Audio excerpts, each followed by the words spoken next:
کھانے کے فوراً بعد نہانے سے فالج ہونے کا خطرہ ہوتا ہے۔ ہائی بلڈ پریشر والوں کو چاہیے کہ نمک، میٹھی اور تلی ہوئی چیزوں سے دور رہیں۔ ان سے بلڈ پریشر بڑھنے کا خطرہ ہوتا ہے۔ ٹوتھ پیسٹ کو چھالوں پر لگانے سے آپ کے چھالے دور ہو جاتے ہیں۔ اگر آپ کے بچے بستر پر رات کو پیشاب کر دیتے ہیں تو ان کو گڑ اور تیل کے لڈو کھلائیں۔ اس سے ان کے پیشاب کی پریشانی دور ہو جائے گی۔ چائے اور دہی کو ایک ساتھ نہیں کھانا چاہیے۔ ان دونوں چیزوں کے اکٹھے استعمال سے ہمارے جسم میں نظام ہاضمہ خراب ہو جاتا ہے۔ منہ کو دھونے کے بعد کپڑے کا استعمال نہ کریں۔ اس عمل سے آپ کو بھولنے کی بیماری لگ سکتی ہے۔ اگر آپ چاہتے ہیں کہ آلو ابلتے ہوئے اندر سے نہ پھٹیں تو آپ پانی کے اندر ایک چٹکی لے کر نمک ڈال دیں۔ اس سے آلو نہیں پھٹیں گے۔ سردی ختم ہونے کے بعد کپڑوں کو رکھنے سے بو آ جاتی ہے جو کہ دھونے کے بعد بھی ختم نہیں ہوتی۔ اس بو کو ختم کرنے کے لیے آپ کپڑوں کے ساتھ پرفیوم کی خالی بوتلیں رکھ دیا کریں، اور جب بھی آپ کپڑے نکالیں گے تو ان سے اچھی خوشبو آئے گی۔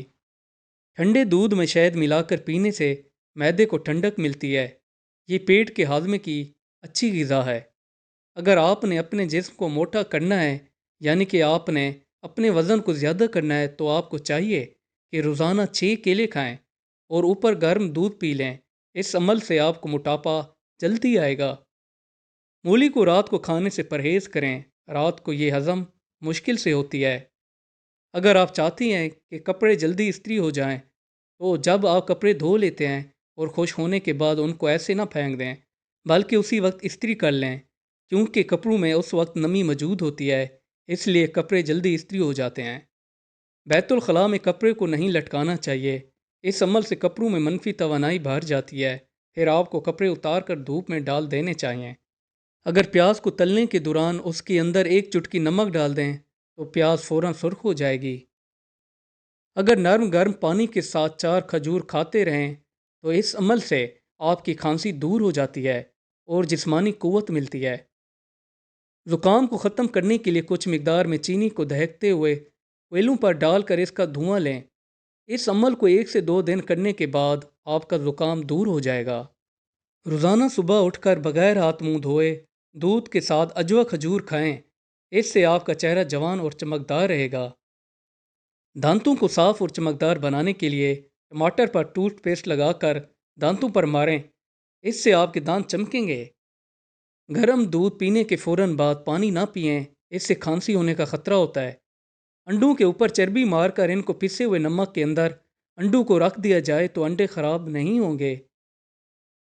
جیسے شخص کو بدہضمی کا مسئلہ رہتا ہو، اس کو چاہیے کہ ابلے ہوئے چاولوں کا پانی پئیں۔ اس سے اس کی بدہضمی کا مسئلہ دور ہو جائے گا۔ رات کو سونے سے پہلے کوئی بھی پھل نہیں کھانا چاہیے۔ اس سے آپ کا شوگر زیادہ ہو سکتا ہے اور آپ کو نیند آنے میں تکلیف ہوگی۔ ہو سکے تو پھل کو دن میں کھانا چاہیے۔ اس سے آپ کی پروٹین پوری ہوتی ہیں۔ کھیرا کھانے سے ہاتھ پاؤں اور پیشاب میں جلن دور ہو جاتی ہے۔ بالوں کو گھنا کرنے کے لیے روزانہ کشمش کھائیں۔ روزانہ کشمش کھانے سے آپ کے بال کافی اچھے اور مضبوط ہوتے ہیں۔ اگر آپ اپنے چہرے کو گورا کرنا چاہتے ہیں تو ٹوتھ پیسٹ میں ہلدی ملا کر اپنے چہرے پر لگائیں اور پھر کچھ دیر بعد اس کو دھو لیں۔ اس سے آپ کا چہرہ نرم و ملائم اور گورا ہوگا۔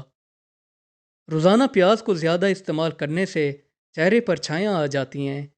اگر دودھ کے اندر باسی روٹی کا ٹکڑا رکھ دیں تو دہی جم جائے گی۔ دل کی بیماریوں اور دل کے دورے سے بچنے کے لیے کیلے زیادہ کھائیں۔ کیلے میں موجود پوٹاشیم دل کی بیماریوں سے نجات دلاتا ہے۔ اگر آپ کے کان میں اچانک درد ہو جاتا ہے تو آپ نے اپنے پاؤں کی چھوٹی انگلی کا مساج کرنا ہے۔ اس سے آپ کا درد بھاگ جائے گا۔ اگر آپ کو شوگر ہے تو آپ اونٹنی کا دودھ پیا کریں۔ اس سے آپ کا شوگر دور ہو جائے گا۔ حاملہ عورتوں کے لیے یہ دودھ مفید ہے۔ اس کو پینے سے بچہ گورا پیدا ہوتا ہے۔ آم یا لسوری کا اچار کھانے کے فوری بعد پانی نہ پئیں۔ اس سے کھانسی، نزلہ، زکام ہونے کا امکان ہوتا ہے۔